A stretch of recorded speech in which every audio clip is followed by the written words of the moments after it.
بسم الله الرحمن الرحیم. راځو وینډوز کې موږ تاسو په ډیسکټاپ باندې رائټ کلیک کوو، ډسپلی سیټینګز ته ځو. په دې کې د ډسپلی موږ تاسو ویلو راځو د نوټیفیکیشنز اینڈ اکشنز ته دې باندې کلیک کې راځو کویک اکشنز ته. کویک اکشنز چې کوم دي دا آیکن په دغه دا آیکن چې کوم دي په دې ځای کې ښکاري د نوټیفیکیشنز کې. دا غوښنه اول څلور دا دي کنه که غواړي چې بدل کړي دا د اول څلور نه د نور مطلب مخته ورشي نو دې لپاره به راځي دلته به سیټینګ کوي. مثال په توګه بلوټوث د نه ښکاري، وی پی ان د ښکاري، یا د بیټرۍ چې کوم بیټرۍ سیور چې کومه علامه ده دا د ښکاري، دغه کوم وای فای د نه ښکاري، او لوکیشن خو د تر انتخاب د ایرپلین موډ د ښکاري. دلته اوس که تاسو راشئ دغه دواړه به ګوره په دغه ځای کې دې صرف همدغه وظیفه ده. دې نه پس راځو select which icons appear on the task bar. دې ته task bar وایي یا چې دلته د کومې آیکن ښکاري دې باندې به کلیک کړئ. پاور د بیټرۍ ده دا دې نه ښکاري، ورک شي که نه چېرې لاړ دې هغه شي باندې کلیک کړه دلته دغه رقم د هر یو لپاره آن آف بټن ده. خو که چېرته غواړئ چې ټول دې ښکاري نو دا اپشن به صرف فعال کړي، یا که چې نه چې کومه فعال کړي هغه د ښکاري چې غیر فعال هغه نه ښکاري بېرته بیا پسې غیر فعال کړي. بیخي ډېر له دې نه پس ټرن سیسټم آیکنز آن اور آف. سیسټم آیکنز چې کومه دي لکه د ساعت شو او ځینې نور شول دې باندې به کلیک کړي. ښه چې په کلیک دي که کلاک دې نه ښکاري یا دې ښکاري، والیوم دې نه ښکاري یا دې ښکاري، ګوره دغه نه کوه. همدا رقم د نورو لپاره هم سیټینګ تاسو بیا ځای کولی شئ. او نوټیفیکیشنز خبرتیاوې دې کومې ښکاري. شو اپ نوټیفیکیشنز. اپ هدف مطلب دلته د اپ نه دا پروګرام په وینډوز 7 کې چې کله تاسو کار کوئ نو په هر ځای کې به تاسو ته پروګرام راځي، او په وینډوز 10 کې به اپ لکه څنګه چې په هغې کې استعمالیږي په موبایلو کې اپلیکیشن نه ده اخیستل شوی ده بالکل. نو شو اپ نوټیفیکیشنز کوم پروګرامونه چې دلته تا انسټال کړي دي هغو کې چې کومه ستونزه راځي یا مثال اپډیټ کېږي هغه یوه خبرتیا دغه ځای ته راځي. نوټیفیکیشنز دې په دې باندې کلیک کړه. ګوره ډیسیبل اپس ټو هیلپ امپروو پرفارمنس چې دی راغلی د نور ما ډیلیټ کړي دي. نو چې کله هلته یوه ستونزه راځي هلته نوټیفیکیشن ته ښکاري، یا که دلته نوي هم ځینې نوټیفیکیشن داسې وي چې په دې ځای کې صرف ته ښکاره سي او 15 ثانیې ښکاري بیا ورک سي پټ سي په خپله. نو هغه نوټیفیکیشن د پروګرامونو چې وي هغه هم راته ښکاري، که غیر فعالې کې آف یې کې نو بیا به نه درته ښکاري. شو نوټیفیکیشنز آن د لاک سکرین. لاک سکرین اول وپېژنئ چې دا کوم ځای ته وایي. چې کله موږ او تاسې کمپیوټر راسټارټ کړو پاسورډ رانه غواړي، د پاسورډ چې کوم سکرین راځي که نه دې ته لاک سکرین وایي. نو چې کله نوټیفیکیشن ستونزه یا خبرتیا راځي بیټرۍ نوټیفیکیشن وایي چې ته خبرتیا ته وایي په اول سر کې به درته ویلي وي لکه موبایل کې بیټرۍ چې ډکه شي میسج راشي فل شوله بیټرۍ چې تشه شي هغه چارج کې کم شي که نه بیا درته وایي چې فیصدي د مثال د چارج ډېره کمه ده د موبایل کمپیوټر بند کا او یا چارجر ولیکوه کمپیوټر کې دا میسج ته راځي په دې ځای کې. دغه سیټینګ هم مکتب کې وایي بیټرۍ سیور موډ او پاور او سلیپ. نو دغه نوټیفیکیشنز چې کوم دي دا د په لاک سکرین باندې درته ښکاري که نه دې ښکاري، که آن ښکاري که آف نه ښکاري. شو الارمز ریمایندرز اینڈ انکمنګ وایس اور آی پی کالز آن د لاک سکرین. الارم خو پېژنئ ټول په روزي کې ډېر زیات استعمالیږي چې 1 بجې 1:30 بجې هم راویښه هغه ساعت ته وخت وښیي چې دغه باندې به ته زنګ کوې. بل ریمایندر دا په موبایلو کې هم شته. ریمایندر داسې وي چې مثال هغه ساعت خو صرف زنګ درته وایي، نور معلومات نه کېږي چې د څه شي خبرتیا ده، خو زنګ صرف درته ویل کېږي، نور بیا ته خپله ښه پوهېږي چې څه شي دي. او دا ریمایندر داسې ده چې مثال ډېر ته ورکولی شي دې ته. مثال ته غواړې چې په 2 بجې باندې لاړ شې بانک ته، نو ریمایندر به ورکړې کمپیوټر ته دی چې 2 بجې به ما ته یوه خبرتیا راکړې راته وبه هم لیکې چې بانک ته لاړ شه هغه کوم وظیفه دې اجرا کړه کار دې وکړه. دې ته ریمایند یادوه بیا یادښت درته یادښت غوندې درکوي چې مثال ته هغه کار هغه وخت او کار هم درته ښیي. بل دغه وایس اور آی پي کال چې کوم ده د نیټورکینګ ځان ته یو موضوع ده. آی پي تلیفونونه په نور نړۍ کې تقریبا فعال دي په ډېرو ځایونو کې. انالاګ تلیفونونه له ډیجیټل او د نور انالاګ چې کومه دي تقریبا په ختمېدو دي په نور نړۍ کې. د آی پي په بیس باندې حتی په 5G کې داسې وایي چې د 4G کې خو موږ تاسې لګیا یو که نه 5G کې داسې څېړنه شوې ده داسې سیسټم به جوړ شي چې موبایل باندې سیم کارت ته به د اړتیا نه وي وای فای په واسطه به غږېږي او دومره تیز ډاونلوډینګ سپیډ به وي د انټرنیټ چې یو GB فایل نه پوهېږم چې په څو ثانیو کې ډاونلوډېږي هغه چې کله تاسې انټرنیټ موږ تاسې کله شروع کړو سرچ کې بیا ټول معلومات ترلاسه کولی شي هغه د کمپیوټر ساینس والا کار درته لګیا به وي هغه خو دغه IP کارډز هم دغه رقم دي کمپیوټر خپل یو ادرس لري هغه ادرس ته زنګ ځي همدارنګه لکه موبایل شمېره ده که نه شمېرې باندې موږ تاسې چې کومه شمېره مثال د غزني جان شمېره مې ډایل کړه غزني جان ته زنګ ځي که د احمد مې ډایل کړه احمد ته ځي که د محمود مې ډایل کړه محمود ته بیا زنګ ځي دغه رقم د هر یو شخص د هر کمپیوټر خپله IP وي بیا به د هغه ته اکثره په ادارو کې استعمالیږي ادارې کې دننه دلته هم سته استعمال په ځینو ځایونو کې غټو اداراتو کې IRC دغو کې کیدای شي وي تاسې بلدلې په که نور په هغه کې به همدلې فلمونو کې یو بټن ووایي فلاني هغه فلاني ته ډایرکټ زنګ ځي په یو بټن باندې دفترونو کې استعمالیږي یو خو هغه انټرکام دي که نه چې صرف دوه تلیفونه دي نه دا ډېر وي هر یو کارکوونکي ته لګېدلي د هر یو خپل بټن معلومي هغه چې وایي ډایرکټ هغه ته زنګ ځي نو دغه سیسټم چې کوم د هغه کال چې کومه د لاک سکرین باندې د هغه خبرتیا درکوي که نه د ښې لږ معلومات مې د هغه بارې کې هم درکړه او که د آف کې نه ښکاري دا خبرتیا یو درته او که آن کې درته ښکاري به hide notifications while presenting او دا ډېر مهم ده باید آف وي presenting څه شي ته وایي presentation لکه څنګه چې زه تاسو ته درس درکوم نو په دې وخت کې باید چې دغه notifications غیر فعالي ولې چې تاسو دومره ډېر کسان ناست یئ زه تاسو ته فرض کړه په دې موضوع باندې لګیا یم درته غږېږم وایس اور IP کالز باندې نو هلته که خبرتیا راځي تاسو ټول توجه ګډوډېږي ورسره که نه اکثر پوهنتونو استادان د پاورپوینټ پروګرام استعمالي هغه هم د لیکلو لپاره استعمالېږي پریزنټیشن چېرته هم چې یو څوک چاته وینا کوي یا چې ورته ښیي په ډېرو کسانو ته په تالار کې اکثره پروجیکټر استعمالېږي او اکثره دغه لیکل چې کومه دي په پاورپوینټ پروګرام کې کېږي په داسې وخت کې باید د نوټیفیکیشنز آف وي ځکه چې د ټولو خلکو توجه ګډوډي هغه نو که دا آن کې بیا به په پریزنټیشن په وخت کې تاسو ته نوټیفیکیشنز راځي او که آف کې بیا به دا خبرتیاوي چې کومې دي د بیټرۍ د کمېدلو یا مثال کوم پروګرام کې ستونزې راتللو یا مثال ریمایندر الارم دا به بیا نه درته راځي په هغه وخت کې د دې نه پس چې کومه د کوم پروګرام نه غواړي چې آن وي کوم نه آف وي هغه تا پورې نور لري چې بندولی شي آف یې که آف کېږي آن یې که آن کېږي راځو موږ تاسې ایپس اینډ فیچرز کنټرول پینل ته چې کله لاړ شئ په وینډوز 7 کې هم په وینډوز 8 کې هم او 10 کې هم نو هلته به وي پروګرامز اینډ فیچرز مخکې مې دې باندې موږ تاسو سره وغږېدو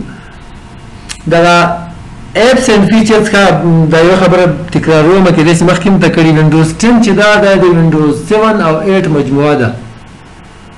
چې کله وینډوز 8 جوړه شوله نو بزنس یې ښه ونه کړ خلکو خوښه نه کړله د دې دغه سټارټ یې بیخي خوښ نه کړ نو خلک د اوله نه د سټارټ مینیو سره بلد وو سټارټ او آل پروګرامز که نه ټولو وینډوز کې وینډوز 8 کې داسې کې لکه موبایل چې را خلاصېږي ایپس به وکړي نو هغه خلکو خوښ نه کړ ستونزې هم ډېرې وکړي بیا نو دوی وینډوز 8.1 جوړه کړه لږ نوښت یې کې راوست د هغه نه بیا خلکو خوښه نه کړله بیا یې د هغه نه وروسته یو بل ورژن راوباس د وینډوز 8 وینډوز 8.1.1 هغه هم بیا خلکو خوښ نه کړ دوی بیا اعلان وکړو چې مایکروسافټ کمپنۍ اعلان وکړو چې موږ وینډوز 9 جوړو هغه باندې ډېر کار وکړو بېرته یې بل کال اعلان وکړو چې دغه هم تېر شو اخر یې وینډوز 10 یې هغه کړه ځکه چې دوی د خلکو نظریات اخلي چې خلک څه رقم هغه ښیي هغه خپل دریځ هم تېر نه شو که نه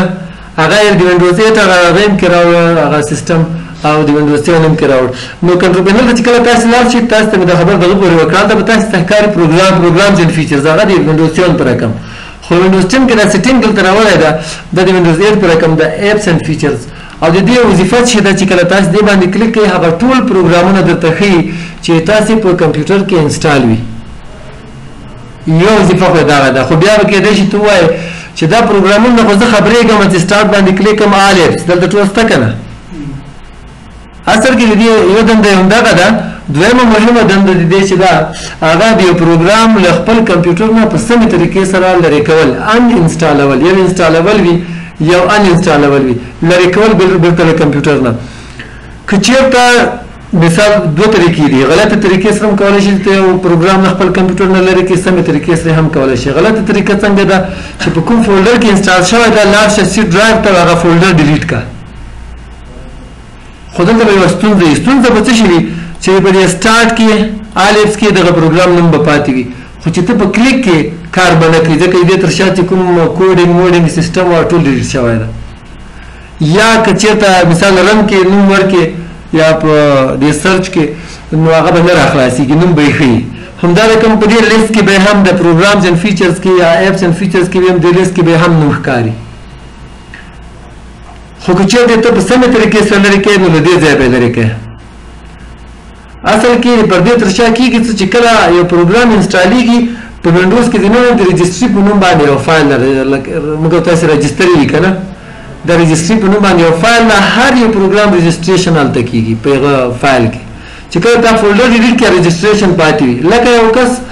د کانکور له لارې کامیاب شي پوهنتون ته، هلته سرتنام وکړي که نه په پوهنتون کې،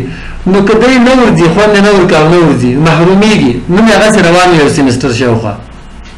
خو که چې یوه دوه طریقې نورې منفقي اخیستل تاجر اخیستل منفقي دی لکه چې که چاته خوند نه ورکوي هغه بیا ورسي په سمې طریقې سره منفقي واخلي هغه پرېږدي دا زه نه وایم زه بیا امتحان ورکوم. نو دا منفقي دغه هغه چې دا سمه طریقه ده له یو پوهنتون نه د ځان لرې کولو. او دلته چې دا هغه مې تاسو ته ځکه مثال درکړي تاسې هغه سره اکثره اورئ بلد هم یې ورسره. دلته که غواړئ چې پروګرام په سمې طریقې سره له خپل کمپیوټر نه لرې کړي نو راځي به ایپس اینډ فیچرز ته او دلته چې کوم پروګرام ته لرې کوي په هغه باندې به کلیک کړي ان انسټال. بیخي اسانه ده. او نیکسټ نه مه ورته بس خپل بیا لرې کړي. یو نیم پروګرام چې ده هغه ریسټارټ هم غواړي چې تر څو دې ریسټارټ کړی نه وي هغه به نه وي لرې شوی تر څو یا په سمه طریقې به تر څو نه وي لرې شوی تر څو دې چې کمپیوټر دې ریسټارټ کړی نه وي او ځینې اکثر یې نه غواړي. د دې نه وروسته راځو مثال هغه پروګرام د لیست ډېر اوږد د تنب کې ورک ده. فرض کړه ما سره یو پروګرام دلته هینډ بریک په نوم باندې نو زه دلته طریقه مې چې ګوره ډایرکټ راپیدا کړه. اوس که دا چېرته لرې کوې په کلیک کړه ان انسټال. خو زه دا نه لرې کوم. بیا دا خو سرچ و ترتیبول یې څه لکه موږ ته سارټ په رایټ کلیک کې مو ویلې ډیسکټاپ باندې ترتیب کا ایکن اے ټو زیډ ترتیب کا زیډ ټو اے ترتیب کا په ډیټ باندې ترتیب کا. دلته دغه آپشن استا بای اول دغه سارټ بای سایز په سایز باندې ترتیب کا. کوم یو پروګرام چې په هارد ډیسک کې ټول نه زیات ځای نیولې د میموري کې هغه ټول نه پورته کړي باندې کلیک کا دغه 2 جی بی د څه کته بس په دې ترتیب باندې څه کمیږي. همدا رقم بای نیم الفابیټیکل آرډر کې ترتیب کړه څنګه چې هغه وی دا ډکشنری وي اول باندې عادت نه چې شروع کیږي هغه وي دغه نه وروسته بیا بي سي شروع کیږي. او بل څه د دې کې سارټ بای انسټال ډیټ په کوم تاریخ باندې چې تا انسټال کړی تاریخ مطابق راته ترتیب وګوره. اول د وستمه باندې ما دغه پروګرام چیرته اپډیټ شوی دی ما فکر او ون ډرایو ته هم شي اپلوډ شوی دی په تاریخ باندې او دغه پرنټر مې بل ورځ انسټال کړی دی. بیا لکه چې خراب شوی که تندر پر غوځېدلی انا اویلیبل خو ورته لیکلي دي خو ترتیب یې کړه. د دې نه وروسته راځو یو بل آپشن ده کې شو ایپس آن آل ډرایوز. که یو فولډر وي او ډرایو وي دغه کې فرق وپېژنئ. فولډر هغه چې موږ تاسې رایټ کلیک او فولډر نیو فولډر و که نه جوړم کړه فولډر و. ډرایو څه ته وایي ته چې کله وینډوز انسټالوې په هارډ ډیسک کې پارټیشن یې کوې هارډ ډیسک په برخو ویشې هغه ته ډرایو وایي چې کله ته کمپیوټر راخلاص کړې دا سی ډي ای دا ډرایوز دي دا خو وپېژندل. اوس راځو دلته د دې څه وظیفه ده شو ایپس آن آل ډرایوز. هغه ټول پروګرامونه مطلب هغه پروګرامونه چې که په سی کې انسټال وي هغه هم راته وښیه که په ډي ډرایو کې انسټال وي هغه هم وښیه که په ای کې دې انسټال وي هغه هم وښیه. آل ټول یې ښودلي دي. د دې هدف دا نه ده چې مثال ته یو سی ډي یو پروګرام کاپي کړې او هلته یې پیسټ کړې دا انسټال نه وي دا ته کاپي پیسټ وایي. انسټال هغه ته وایي چې کله ته په ډبل کلیک کې نیکسټ هغه یو لیکه غوندې لاړی چې یو انسټال چې اخر کې فینش درته ولیکي چې اوس دې تا پروګرام انسټال شه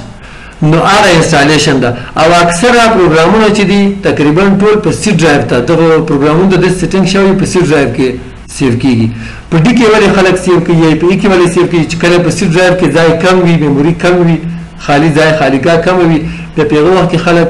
ډي او ای هم هر پروګرام ته کولای شي چې هلته موږ تاسو ته هغه یو د سہولت راکړي چې تاسو موږ تاسو ډرایو ته بدل کړو کې سیو کوي ای کې سیو نو د دې هدف دا دی چې هغه ټول پروګرامونه چې په ټول ډرایوونو کې سیو هغه راته وکړه یا صرف چې په سی کې سیو هغه وکړه سی کې ټول سیو دي خو کوته چې په ډی کې سیو هغه وکړه په ډی کې یو هم نشته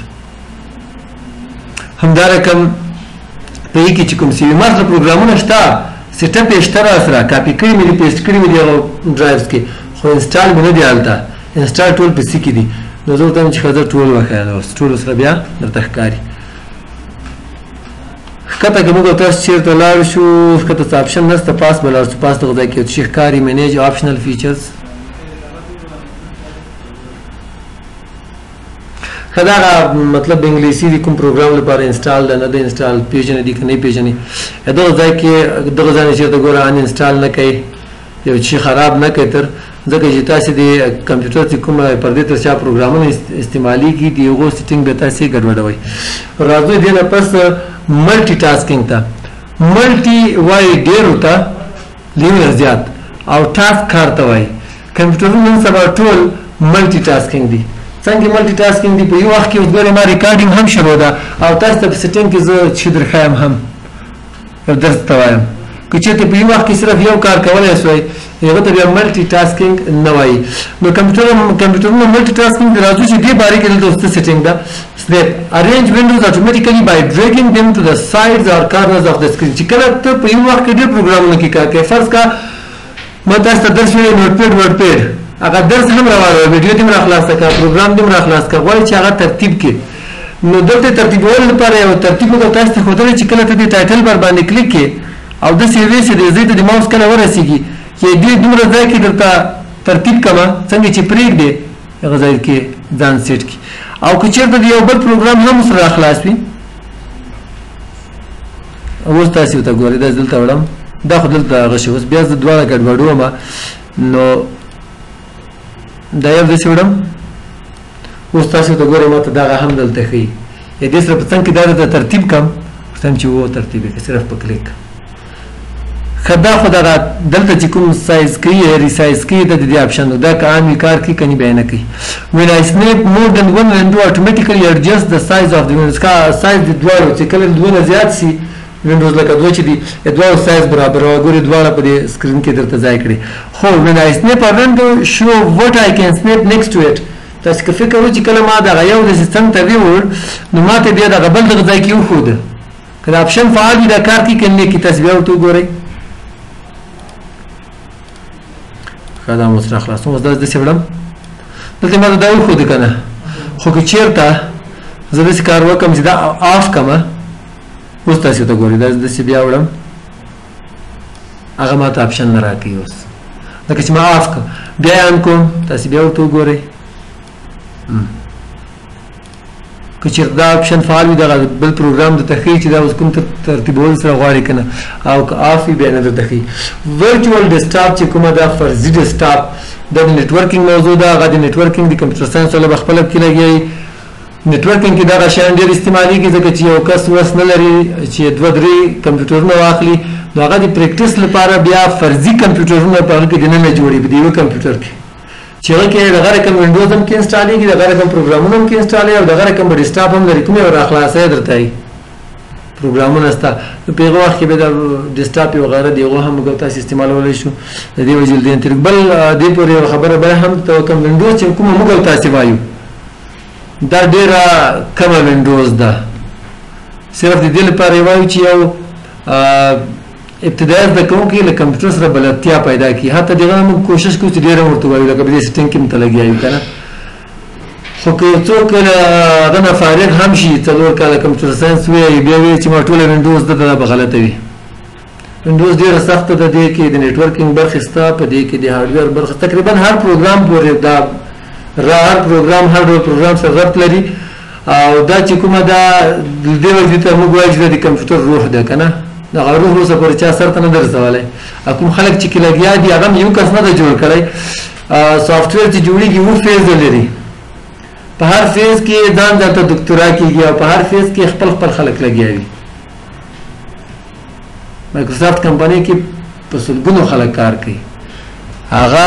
هر یو په هغه خپل کوم مسله کې چې د پیغه برخه کې لګیا وي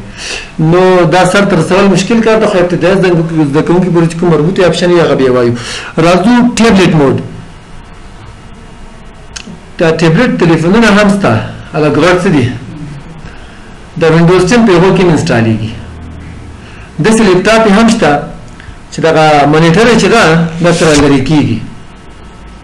نو دا سیټینګ اصل کې د هغو لپاره ده وایي چې make Windows more touch friendly when using your device as a tablet mode او اکثر هغه کمپیوټرونه چې دي ټچ سکرین وي سی پی یو به دلته ایښي وي سیسټم یونټ یا بیس یونټ دلته ایښی دا به تر واخلي دلته بس ډایرکټ به د ټیبلټ موډ ته واوړي دلته بس کې لګیا اوس هغه فیسبوک کاروي یا د موبایل پر اکاونټ کې کارولی شي ښه غټ نو دلته اوس راځو چې کله د اپشن فعال کړي نو بیا به ټچ ډېر زیات به ټچ فرینډلي وي ډېر ښه کار به کوي چې کله یې فعال کړي ګورې اوس دا واوښته او که تاسې چېرته مثال دغه ځای کې کیبورډ هم د دې شته موږ تاسې هغه سټینګ ته لکه چې لا نه یې رسېدلي فعلا دلته دغه د ټچ کیبورډ شو ټچ کیبورډ بټن د دې باندې چې کله ته کلیک کړې تاسې اوس دې کیبورډ ته وګورئ د هغه په رقم ده موبایل کې دغسې وي که نه وي بالکل هغه د ټچ په رقم باندې کیبورډ ته راخلاصېږي تر څو چې ته کار کړې خو یما کمپیوټر چې د ټچ سکرین نه ده نو دې وجې کې به زه اوس کار وکړم کلیک سره بیا کار کوو ماوس په واسطه ښه او که آف یې کړې بیا به بېرته ډیسکټاپ موډ ته واوړي بل به دې کې when I sign in go to the desktop mode چې کله زه کمپیوټر را سټارټ کوم ډایرکټ ډیسکټاپ موډ ته ځم ډایرکټ ډیسکټاپ موډ را خلاصوه یا remember what I last used یا آخري وار یاد لره چې ما ډیسکټاپ موډ مې کې را خلاص کړی چې کله مې بنداوه کمپیوټر که ډیسکټاپ موډ و بېرته په ډیسکټاپ موډ کې دې را خلاصېږي او که ټیبلټ موډ و ډایرکټ دې بېرته بیا چې کله بېرته را خلاصوم چې بند کم بېرته را خلاصوم ټیبلټ موډ کې دې را خلاصېږي او درېیم اپشن چې ده automatically switch to tablet mode دا چې دا د یو خلکو لپاره ښه ده چې ډېر زیات یې استعمالوي چې تر هوا اخلي د دې ځای دغه مانیټر سکرین نو ډایرکټ به ټیبلټ موډ ته اوړي چې بېرته یې ورکېږدي ډایرکټ به په اتومات ډول ډیسکټاپ موډ ته اوړي او دا کمپیوټرونه ډېر قیمته هم دي when this device automatically switches tablet mode on or off یا په کوم وخت کې دې په اتومات ډول دا وړي راوړي ډیسکټاپ موډ او ټیبلټ موډ ته نو دې کې اوس چې ما کوم انتخاب کړی دا ډونټ آسک می اینډ ډونټ سویچ یا ما نه هېڅ پوښتنه مه کوه او بدلوه یې مه په اتومات ډول دویم اپشن چې ده په دې کې always ask me before switching چې کله دا اپشن د انتخاب کې دی مطلب دغسې چې کله دا زه تر اخلم دا مانیټر نو د بدلېدو نه مخکې ما نه پوښتنه کوه چې ټیبلټ موډ ته یې بدل کړم که نه یا که بېرته کېږدم بیا ما نه پوښتنه کوه نوټیفیکیشن را کوه چې ډیسکټاپ موډ ته یې بدل کړم او که نه له دې نه بغیر بل یو چې دا ډونټ آسک می اینډ always switch دا بیا اتومات څه بیخي یا ما نه بیخي پوښتنه مه کوه ډایرکټ چې راخلم یې بدلوه او چې کېږدم یې بېرته یې خپل موډ ته اړوه خو له دې به د بیا اټومیټیک انتخاب وي په هغه وخت کې دا کار کوي ځکه چې دا سیټینګ چې کوم ده د اټومیټیکل لپاره ده when this device automatically switches هلته به تا اټومیټیک ورته انتخاب وي د هغه نه وروسته بیا د اپشن کار کوي خو زه ورته وایم چې ډونټ آسک می اینډ ډونټ سویچ hide app icons on the taskbar in tablet mode دغه پروګرامونو آیکنې دي دا چې کله ګوره ځان کوم د خپله ورکېږي دا ولې چې د اپشن فعال ده که چېرته غیر فعال کړي ګوره بیا په دغه ټیبلټ موډ کې هم درته ښکاري ښه له دې نه پس راځو بیټري سیور موډ ته دا په موبایلو کې هم وي چې کله د موبایل 20% ته یا 15% ته بیټرۍ کمه شي درته یې چې بدل به یې کړم بیټري سیور موډ ته بیټري سیور موډ فایده دغه وي چې فرض کړه ته کار کې کوې فیسبوک ډېر زیات چارج وي که نه تاسې به چک کړی نه موبایل هم نو په سفر روان یې فکر نه سړي بیټرۍ ته که نه مصروف وي ډېر نو په دې وخت کې چارج کم څه نو د فیسبوک نه ضروري غږېدا ده په تلیفون باندې چې خپل ضرورتونه سره هغه په حال کې اړتیا وي نو چې کله 15% یا 20% تر ورسېږي ډایرکټ تاته میسج درکړي چې چارج کم څه کړي څنګه چې میسج درکړه خبرتیا درکړله نو په داسې وخت کې د بیا فیسبوک بندوه او په بیټري سیور موډ کې اکثره څه چل کېږي دغه د بیکګراونډ چې څومره پروګرامونه سټارټ وي ټول درته بند کړي په عادي حالت کې چې کله موبایل راخلاص وي فرض کړه په 20% چارج باندې 10 منټه فرض کړه کار کوي 40 منټه کار کوي خو چې کله بیټري سیور موډ ته واوړي دا بیا 2-3 ساعته کار ته کوي صرف د غېدا لپاره سي دې په دې تر شا څومره پروګرامونه سٹارټ یا ټول درته بند کی هغه غېدا اته هغه دوراني وخت هغه خدای هغه پورې ماړه لري چې بیټري کیفیت د څومره خدا خو بیټري سیور موډ کې ګورئ هغه خدای ځکه چې تاسو کتلی شئ چې بیټري ټول نه زیات کوم یو پروګرام یا څه شي استعمالي دی باندې کلیک کړه تیرو 40 ساعتونو کې بیټري څه شي ډیره استعمال کړې ده سیستم د تاسو کمپیوټر کې باید ډسپلی وي نیمه ولې سیستم وکړو د ما پرون بیګا ډیر زیات ویډیوګانې هغه مې یوټیوب ته برابرولې جوړولې مې بیخي کمپیوټر په مصروف کړی و نو ځکه سیستم د تاسو چې کار په وینډوز 10 کې سرچ کوئ ما دې نه مخکې څومره کلاسونه د درس ویلې هغه کې ډسپلی ده نن 90% سیستم ده 10% ډسپلی ده دا نه مخکې چې کدا زه بدل کوم که بدلولای شو ته تیرو 40 ساعتونو کې ګوره دومره فرق کې راغی نو 40 او 40 ته او که یوې ونې کې نو اوس به د ما فکر ډسپلی په اضافه سي ځکه چې ما بیګا ډېر استعمال کړی ده سی پی یو بیګا ډېر زیات ما استعمال کړی 4 ساعته لګیا و نو په دې ځای کې چې کومه د تاسو اندازه لګیږي چې بیټري چې کومه د اکثره چارج څه شي وي اکثره مانیټر وي نو ټول زیات چې کوم دا مانیټر بیټري چارج وي تاسو باید د دې رڼایي کمه کړئ چې کله موږ ډېر استعمالو رڼایي کمه کړئ چارج دوراني خپله وګدیږي وسره کدا زه به ته 40 ساعتونو تاړم بیا دلته تاسو ته ښیي وای فای مې هم استعمال کړی 0.2% وای فای استعمال کړی بیا د هر پروګرام استعمال هم درته ښیي چې څو فیصده استعمال کړی او دلته کې راسو چینج بیک ګراوند اپ سیټینګز دې باندې کلیک کړئ دا ما ټول اف کړی دي بغیر له یو څه نه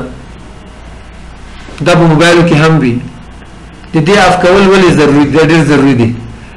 اول خبره بده کې دا ده چې کله ته کمپیوټر را سٹارټ کې دا د پردې تر شاته نه را سٹارټ کړی دا پروګرام ټول سٹارټ وي نو تا ریم کې ځای نیولې وي ته د کمپیوټر سره سی پی یو سپیډ نیولې وي پروسیسر چې کوم سپیډ دا هم لګیا وي که انټرنیټ کنیکټ کې دا ټول په خپل اپډیټ کې لګیا وي انټرنیټ دې ډېر ویزه سره ختميږي نو دا باید چې تاسو اف وساتئ چې کوم نه استعمالوي دي کې کوم یو استعمالو مایکروسافټ اچ کله استعمال کوم یې په بيخي استعمالونه جنتري دغه ځای نه استعمالو خپل جنتري لرو هغه استعمالو الارم چې کوم دا موږ بيخي نه استعمالو کمپیوټر کې خو ډېر مشکل دی څوک استعمالي شي نه دا الارم کې ډېر زبردست سیستم د موبایل دی بند کا الارم ولګو په الارم وخت راويخيږي خپل را سٹارټ کیږي کمپیوټر هم راځي خپل باندې کې د خپل را سٹارټ کیږي وخت و راستون د نسته کني د راځي خو چې بیا خو د چارج چاپ سره سره ګیزه پوری به چارج سی ورس ها دا اف کې تاسو هم کمپیوټر ته ملاسي کې چې وینډوز 10 انسټال کړی ول نه بغیر چینج بیټري سیور سیټینګز دی باندې کلیک کو بیټري ها ټرن بیټري سیور آن اتوماتیکلی اف مای بیټري فالز بیلو 20% چې کله بیټري کې چارج له 0% نه کمیږي نو ماته ورته انتخاب کړی چې بیټري سیور مو ډایرکټ فعال وي که چیرته زیاتېږي که کمیږي هم حضور ته مې د 0% صحیح ده allow push notifications from any app while in battery saver mode battery saver mode کې چې ماته خبرتیا وي د notifications سره راځي دا مرکه دا ولې درته ویلي هغه یو کار چې کېږي انرژي ته اړتیا لري نو دا خبرتیا چې راځي دا هم چارج وي نو دا ځکه غیر فعال کړی دی بای ډیفالت چې کله کمپنۍ دا غیر فعال راځي که ته فعاله چې بیټري سیور موډ کې هم ته نوټیفیکیشنز ښیي نو ته ښیي به که غیر فعال کې به نه درته ښیي او لوور سکرین برایټنس وایل ان بیټري سیور چې څنګه هم بیټري سیور موډ ته وړي ته د کمپیوټر چې کوم رڼایي د برایټنس دا به په اتومات ډول کمیږي خو ما تاسو ته مخکې ویل چې مخکې نه کوموئ هستې به بېغمه یې او که یې چې بیټري سیور موډ کې پروګرام ته اجازه ورکوم په دې باندې به کلیک کې کومې ته اجازه ورکوې اکثره په دې کې هغه سیټینګ د کمپیوټر چې کوم خپل وي له هغه نه ورسره راغلي وي کمپنۍ نه د وینډوز سره هغه پروګرامونه دلته ښیي لکه په دې کې وایس ریکارډر ده او سیټینګز ده دا که اجازه ورکوې په کلیک کې سیټینګ ورته وکړم چې نه مې ورکوي اجازه یې ورته هم او ښکته بس د پروګرامونو لیست ده نو دغومره بس ده که ژوند